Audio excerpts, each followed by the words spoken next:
کہ اللہ مسبب الاسباب ہے، وہ اسباب کا پابند نہیں ہے، وہ اسباب کا محتاج نہیں ہے، اسباب اس کے محتاج ہیں۔ اگر یہ یقین ہے تو اللہ پر ایمان ہے، یہ نہیں ہے تو تمہارا ایمان اسباب پر ہے، وسائل پر ہے، ذرائع پر ہے، مادیات پر ہے، اللہ پر نہیں۔ اس وقت کہاں راستہ تھا؟ کوئی راستہ تھا؟ سمندر ہے اور ادھر سے لشکر آ گیا ہے۔ کلا ان معی ربی سیہدین۔ اب دیکھیے ایمان کہہ دینا آسان ہے، ہوا معکم اینما کنتم، جہاں کہیں بھی تم ہوتے ہو اللہ تمہارے ساتھ ہوتا ہے، لیکن اس کا یقین قائم ہو جائے تو زمین و آسمان کا فرق واقع ہو جائے۔ یہی بات ہوئی حضور کے ساتھ۔ غار ہے، چھپے ہوئے ہیں محمد الرسول اللہ اور آپ کے وہ یار غار ابو بکر صدیق رضی اللہ تعالی عنہ۔ اقبال نے حضرت ابو بکر کی شان میں چند اشعار کہے صرف، لیکن واقعہ یہ ہے کہ بھاری بھاری نظموں پر اور قصیدوں پر بھاری ہے، طویل ترین نظمیں اور قصیدے ہوں ان پر بھاری ہے۔ ہمتیں ابو بکر کی ہمت جو ہے، کشت ملت را جو ابر، جیسے بارش سے کھیتی اپجتی ہے، ابو بکر کی ہمت اور عزیمت اس امت کو اسی طرح سینچنے والی ہے۔ ثانیے اسلام و غار و بدر و قبر، وہ دوسرے تھے اسلام میں، دوسرے پہلے کون تھے؟ انا اول المومنین، حضور فرماتے ہیں سب سے پہلا ایمان لانے والا میں، دوسرے ابو بکر۔ ویسے ہمارے ہاں یہ چلتا ہے اختلاف، حضرت علی پہلے ہیں کہ حضرت ابو بکر پہلے ہیں، لیکن اس میں بڑی خوبصورت تطبیق قائم کی ہے علماء نے اور بہت صحیح ہے۔ چار کے بارے میں فیصلہ ہی مت کرو کہ کون پہلے ہے، ان کی ایک عجیب تقسیم کر دی ہے۔ آزاد مردوں میں، بالغ مردوں میں سب سے پہلے ابو بکر، بچوں میں سب سے پہلے علی، خواتین میں سب سے پہلے خدیجہ، اور غلاموں میں سب سے پہلے زید ابن حارثہ۔ بڑی پیاری تقسیم ہے، یہ چاروں ہی پہلے ہیں، ہر ایک کے لیے اولیت ہے۔ اور واقعہ یہ ہے کہ اگر زمانی اعتبار سے تعین ہوگا تو پہلے خدیجۃ الکبریٰ آئیں گی رضی اللہ تعالی عنہ، کسی اور سے بات کرنے کی نوبت بعد میں آ سکتی ہے، پہلے تو اہلیہ محترمہ سے بات ہوئی، آتے ہی پہلی وحی ہوئی ہے، ابھی تبلیغ کا حکم نہیں تھا۔ کس کو بتایا واقعہ؟ ابھی اپنی نبوت کی تبلیغ کا تو حکم ہی نہیں آیا۔ واقعہ کس کا ہے؟ وہ خدیجہ کا ہے۔ جب کہا ہے کہ خشیت علی نفسی، مجھے اپنی جان کا اندیشہ ہے، تو کیا جواب دیا خدیجہ نے رضی اللہ تعالی عنہا؟ وہ صدیقۃ الکبریٰ ہے۔ صدیقات جو ہیں خواتین، ان میں چوٹی پر خدیجۃ الکبریٰ ہے رضی اللہ تعالی عنہا، اور صدیق جو مرد ہیں ان میں صدیق اکبر ہے ابو بکر صدیق رضی اللہ تعالی عنہ، لیکن صدیقات میں چوٹی پر۔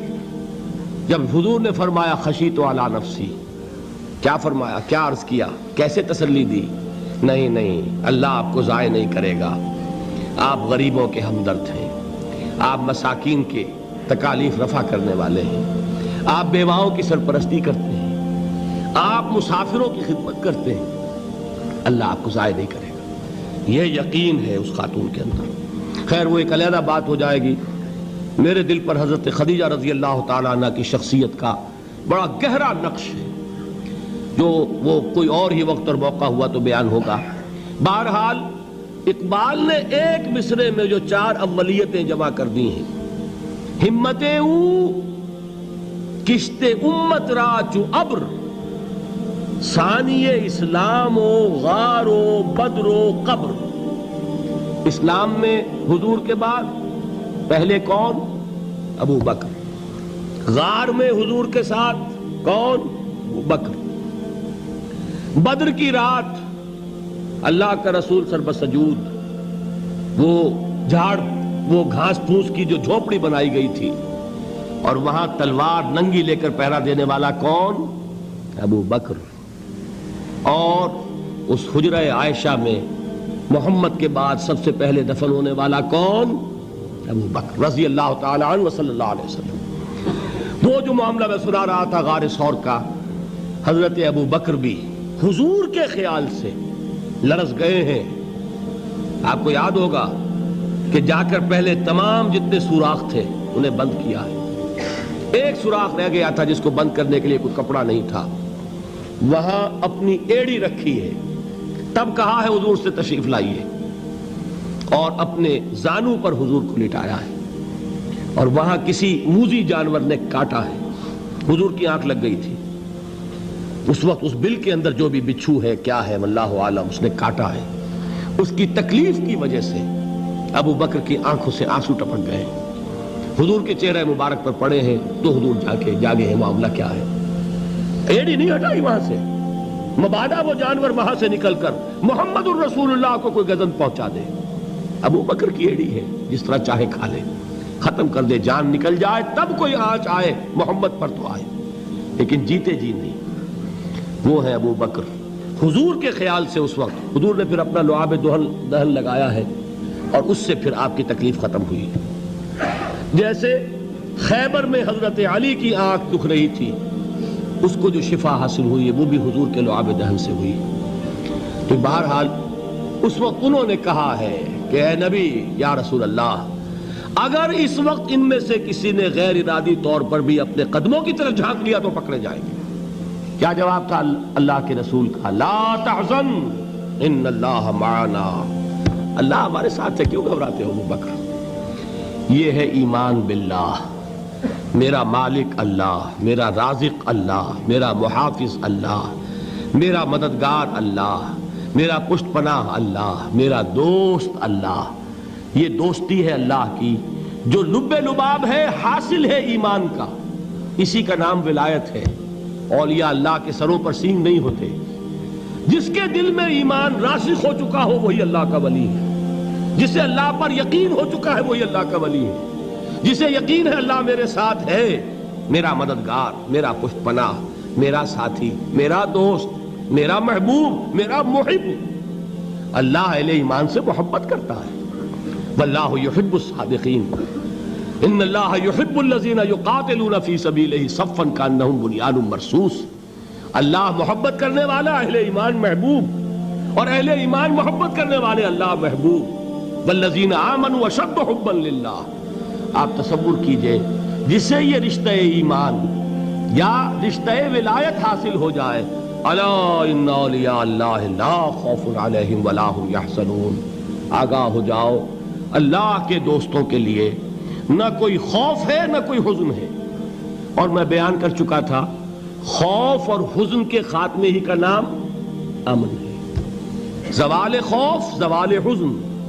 یہ خوف اور حزن کیوں آتے ہیں بار بار؟ اللہ تخافوا ولا تحزنوا, دونوں آ گئے. الا ان اولیاء اللہ لا خوف علیہم ولا هم یحزنون, پھر وہی دو. وہ کیوں ہے؟ خوف ہوتا ہے کسی مستقبل کی بات کا, یہ نہ ہو جائے, وہ نہ ہو جائے, یہ نقصان نہ پہنچ جائے, یہ تکلیف نہ ہو, یہ غضب نہ آ جائے. خوف ہے مستقبل سے.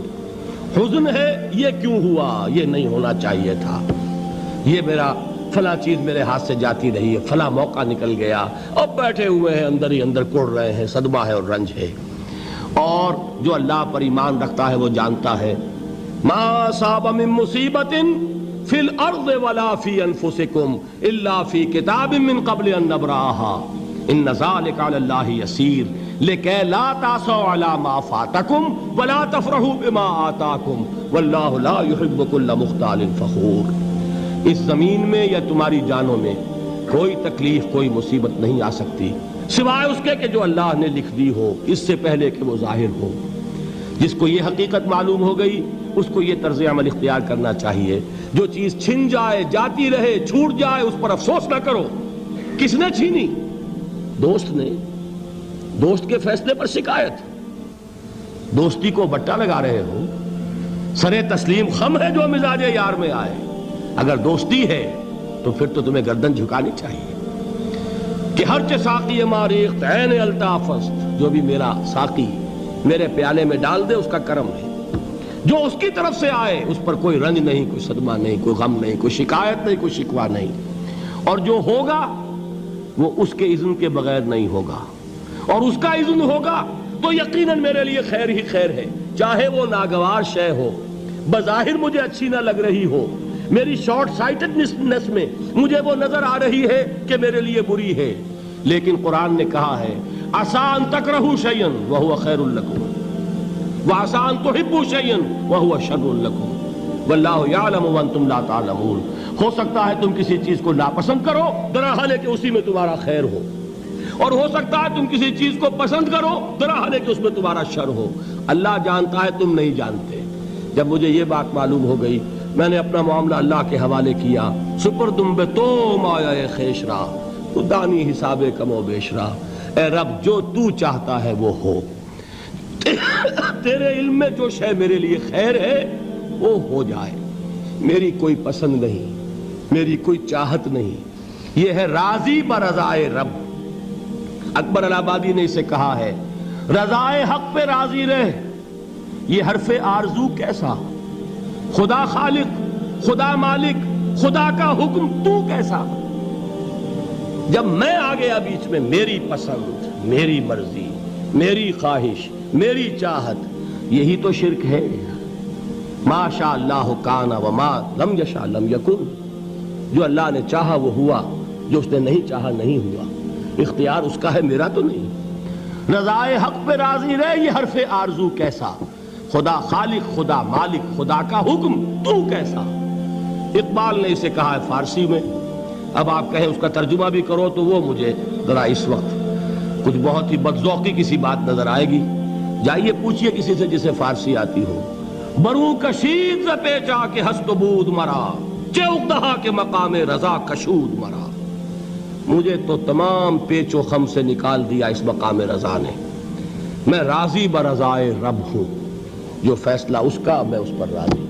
تو کہاں کا حزن اور کس کا خوف؟ یہی زوال حزن اور زوال خوف، یہی ہے امن، یہ نتیجہ ہے ایمان کا۔ تو جان لیجئے یہ ہے لب لباب، یہ ہے حاصل ایمان کا۔ یہ ہے تو ایمان ہے، یہ نہیں ہے تو ایمان نہیں ہے۔